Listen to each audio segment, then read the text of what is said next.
பிரான்சின் சில பகுதிகளில் பனிப்பொழிவு மீண்டும் ஆரம்பித்துள்ளது. சில ஆண்டுகளுக்கு முன்பு நவம்பர் மாதத்தில் நாடு முழுவதும் உறைபனியால் முற்றிலுமாக முடங்கியிருந்தது.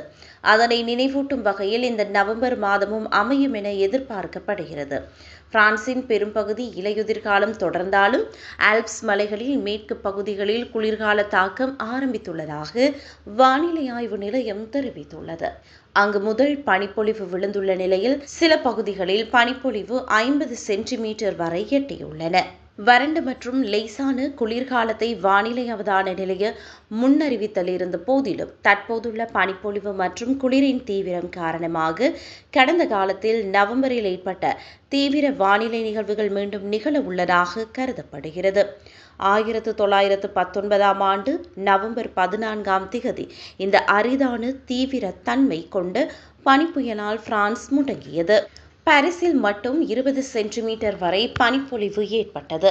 1969ஆம் ஆண்டு நவம்பர் 30ஆம் திகதி துப் மாவட்டத்தில் -29.6 பாகை செல்சியஸ் என்ற அதிதீவிர குளிர் வெப்பநிலையுடன் சாதனையை முறியடித்தது.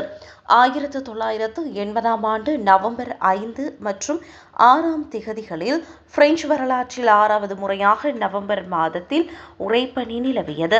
2010ஆம் ஆண்டு நவம்பர் மாதம் மிக சமீபத்திய மற்றும் குறிப்பிடத்தக்க குளிர் இதுவாகும்.